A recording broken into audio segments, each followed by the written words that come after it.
Have you ever noticed how we've become experts at surviving crises, but completely lost when everything is apparently fine? Yesterday you woke up, checked the news, expecting to find some catastrophe to worry about, and when you found nothing truly alarming, you felt a strange uneasiness taking over your chest. It wasn't relief. It was something much more disturbing. It was the direct confrontation with the deafening silence of a life that works perfectly, but has somehow completely lost its meaning. This moment that you experience every morning, when the adrenaline of survival dissipates and you find yourself face to face with yourself, reveals a truth about our era that few are willing to admit. We learned to navigate chaos, but we completely forgot how to live in calm. And perhaps this is the most frightening discovery we can make about ourselves and about the world we've built. For millennia, humanity defined its existence in response to concrete and immediate threats. Our ancestors woke up knowing exactly what the dangers of the day were: predators, hunger, invasions, incurable diseases. Every moment of their lives was filled with the urgency of survival, and this urgency, however brutal it was, offered something we have completely lost: an unquestionable purpose. When you're running from a lion, there's no mental space to question the meaning of life. When you're struggling to find food for your children, there is no time to wonder if your existence has value. Crisis, paradoxically, was what gave meaning to human life. It created a clear narrative with defined objectives and a sense of urgency that transformed each day into a survival mission that, once accomplished, generated deep and real satisfaction. But something extraordinary happened in recent centuries. For the first time in human history, we managed to drastically reduce basic existential crises. We created health systems that protect us from diseases that once decimated entire populations. We developed agricultural technologies that practically eliminated hunger in developed societies. We built social and economic structures that, with all their flaws, offer security and stability that our ancestors could never have imagined. And then we discovered something terrifying. When we remove the crises that always define the human condition, we don't reveal a life of fulfillment and satisfaction. We reveal an abysmal void that was always there, but was masked by the urgency of survival. What happens when a species that evolved to respond to constant threats suddenly finds itself in an environment where these threats are rare or non-existent? What happens when organisms programmed to fight, flee, or hide discover that there is nothing left to fight, nowhere to flee, and nothing to hide from? The answer is all around us. We see an entire generation that has access to more information, more opportunities, more connections, and more resources than any previous generation, but reports levels of anxiety, depression, and existential emptiness unprecedented in human history. We see entire societies that solved basic survival problems, but now face epidemics of suicide, addiction, and despair. And the question this raises is disturbing. Did we need crises to feel alive? Modern technology has not only eliminated many traditional crises, but also created an environment that exponentially amplifies our experience of emptiness. Our smartphones connect us instantly to millions of people, but leave many of us feeling more isolated than ever. Social media allows us to share every moment of our lives with the world, but has transformed authenticity into performance and connection into competition.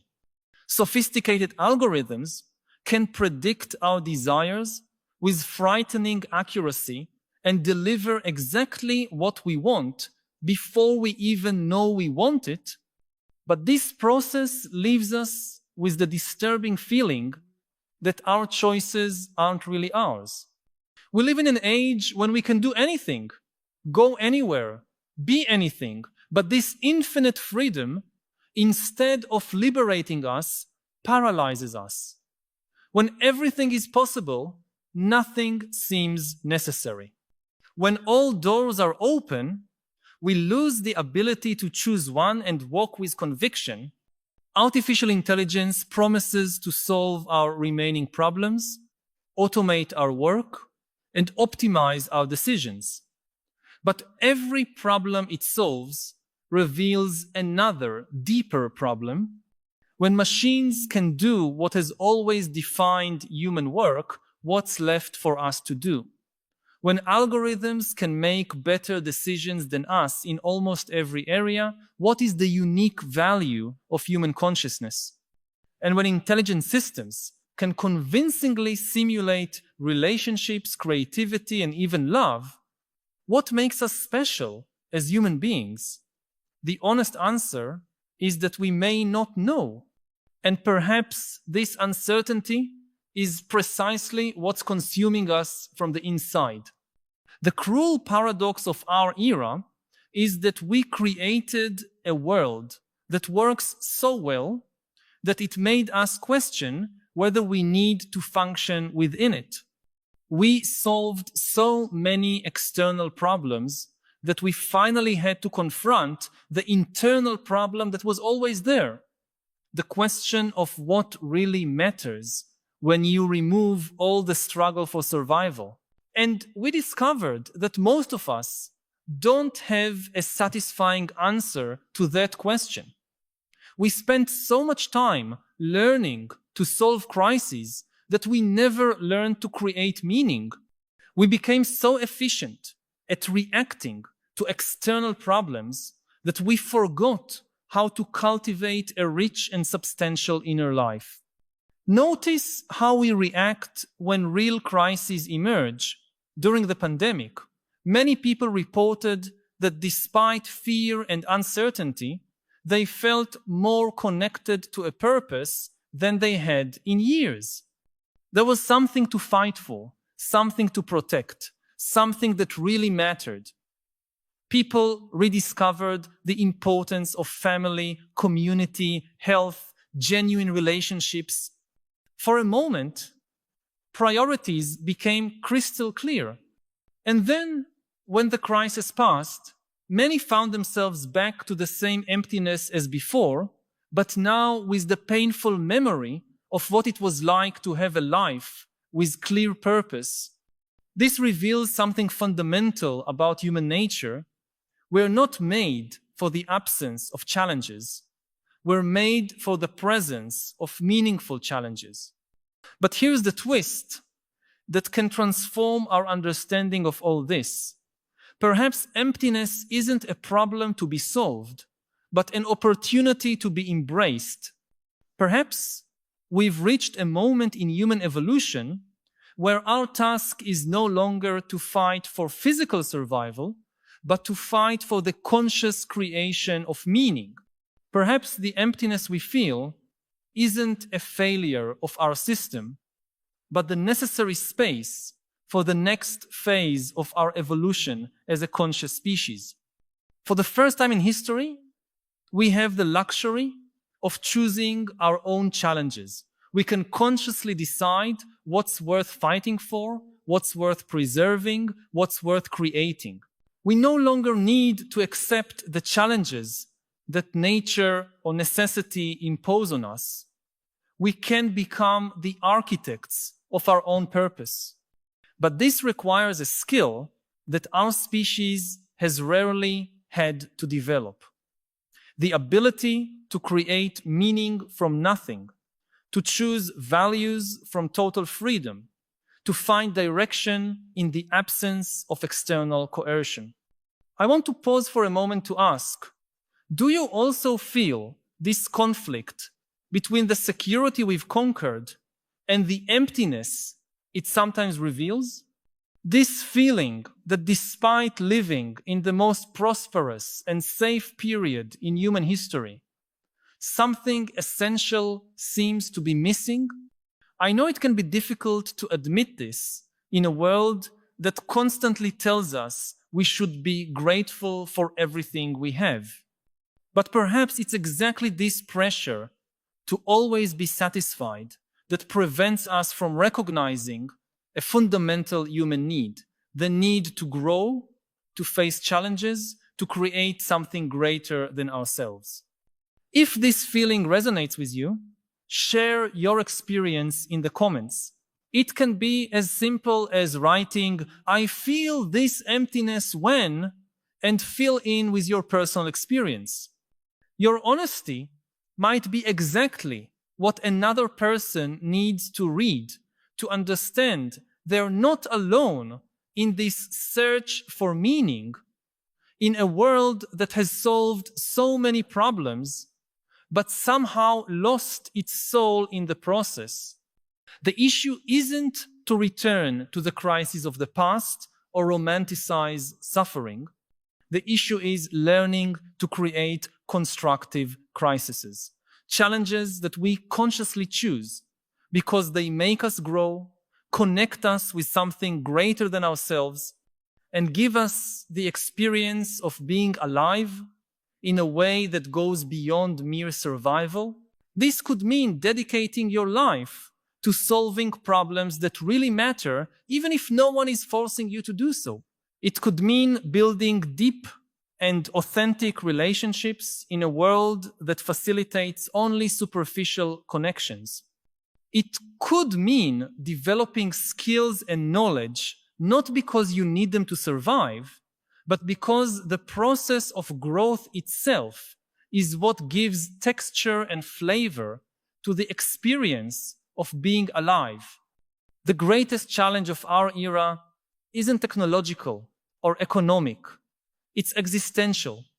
It's the need to redefine what it means to be human when machines can do almost everything that once defined our utility.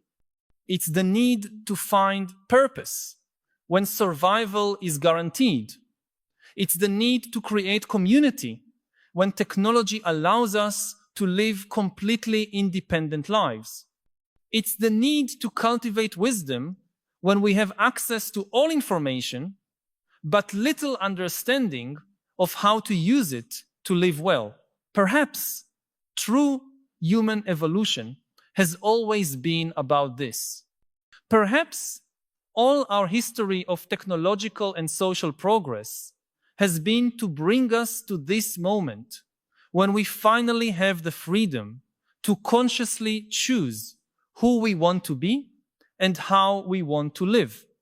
Perhaps the emptiness we feel isn't a sign that something is wrong with us or with the world, but a sign that we've reached an evolutionary turning point where we can stop reacting to circumstances and start creating them.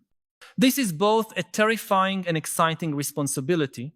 It means that each of us becomes responsible for creating a life worth living. We can no longer blame circumstances, society, or nature for our lack of purpose. We have to take responsibility for being the authors of our own narratives of meaning. And this requires courage. It requires the courage to choose values and pursue them even when no one is forcing you to do so. It requires the courage to build deep relationships in a world that rewards superficial connections. It requires the courage to seek growth and challenge when it would be easier to settle for comfort and security. What does this mean practically? It means that perhaps we need to stop waiting for the world to give us purpose and start giving it to ourselves. It means that perhaps we need to stop looking for happiness in the things we buy or the experiences we consume and start finding it in the things we create and the people with whom we share our journey. It means that perhaps we need to redefine success, not as the absence of problems, but as the presence of problems we choose to solve because they make us better people. Technology will continue to evolve. Artificial intelligence will become more sophisticated. Our tools will become more powerful. But none of this will solve the fundamental question of how to live a life that has value and meaning. That's a question each generation needs to answer for itself, and our generation has the unique opportunity to answer it with more freedom and resources than any previous generation. But it also has the responsibility not to waste this opportunity. The emptiness that many of us feel can be reinterpreted as space, space to create, space to grow, space to consciously choose what kind of person you want to be and what kind of world you want to help build. The deafening silence you feel when there are no immediate crises to solve can be reinterpreted as an opportunity to listen to your own inner voice and discover what really matters to you, not because someone said it should matter, but because you consciously chose that it matters. Perhaps the question isn't how to eliminate emptiness, but how to inhabit it creatively. How to use this existential freedom not as a burden, but as the most powerful tool our species has ever possessed to create an authentically human life, a life that isn't defined by the absence of problems, but by the presence of purposes we consciously choose to pursue. If these reflections touched on something you've been feeling, but perhaps haven't found words to express, know that you're not alone. Millions of people around the world are navigating this same historical transition between a humanity defined by survival and a humanity defined by the conscious creation of meaning. If you recognized yourself in the questions we explore today and feel you need more clarity to navigate this increasingly complex world, but also increasingly full of possibilities, consider joining us on this journey. By subscribing to the channel, you'll have weekly access to reflections that go beyond superficial narratives and touch the deep roots of our contemporary concerns. I don't offer simple answers or magic formulas, but a space for honest contemplation about the real challenges and opportunities we face as individuals seeking meaning. This is a continuous journey of discovery, and each conversation is a step toward a deeper understanding of ourselves and the extraordinary world we're creating together. Subscribe so we can continue this essential dialogue about how to transform the existential emptiness of our era into the raw material for building authentically human and deeply meaningful lives. The real danger isn't the crisis we know how to face. The real danger is wasting the historical opportunity that emptiness offers us. The chance to become the first human beings in history to consciously choose our own destiny, not because we were forced by circumstances, but because we are finally free to create the kind of life and the kind of world we truly want. And this may be the most exciting adventure our species has ever embarked upon. There is no God and there is no law of history that will correct our mistakes if we take the wrong choices. I often get this question of whether I'm pessimistic or optimistic about the future. I think it's the most common question that people ask me in interviewing, in private conversations. I always say that I'm neither. Pessimists are people who kind of think that no matter what you do, things will go bad. And this undermines human responsibility, because if no matter what we do, things will go badly, what's the point of even trying? Pessimism breeds despair. But optimism can be just as dangerous because it breeds complacency. Optimists tend to say, no matter what happens, things will turn out okay in the end.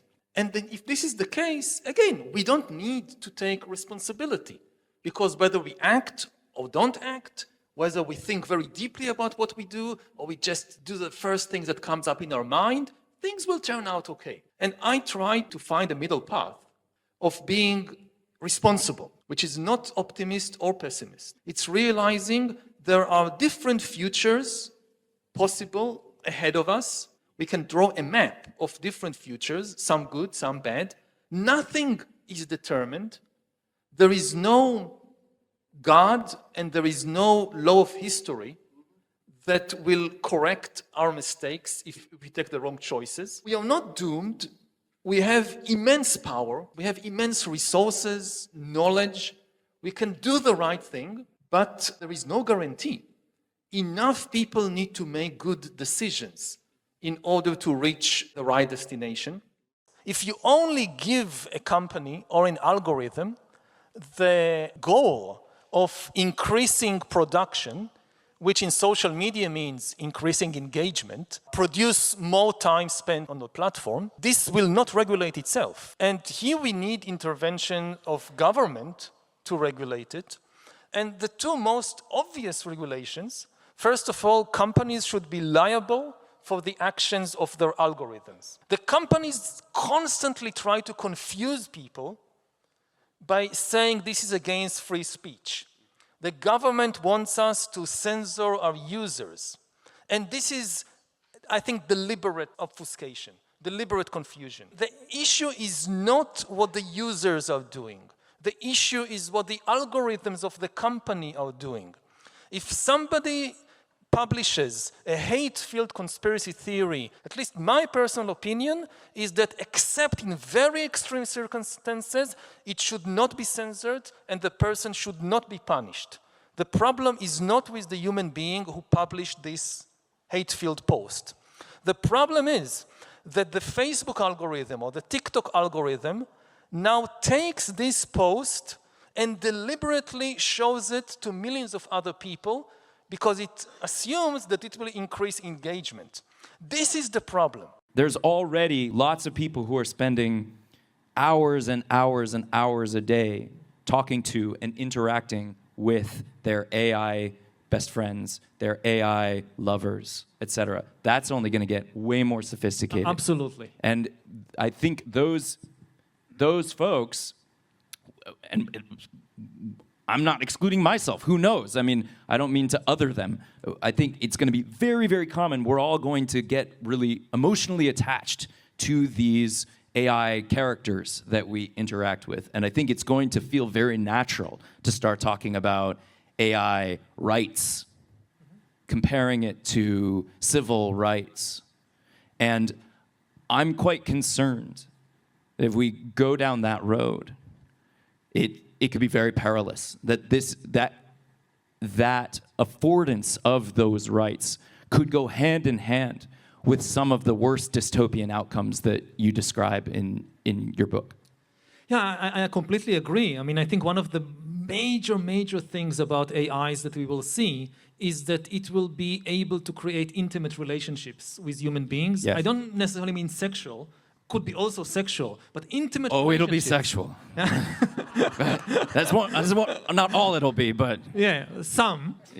And it's very close. It's already beginning to happen. It will be a major issue in societies all over the world.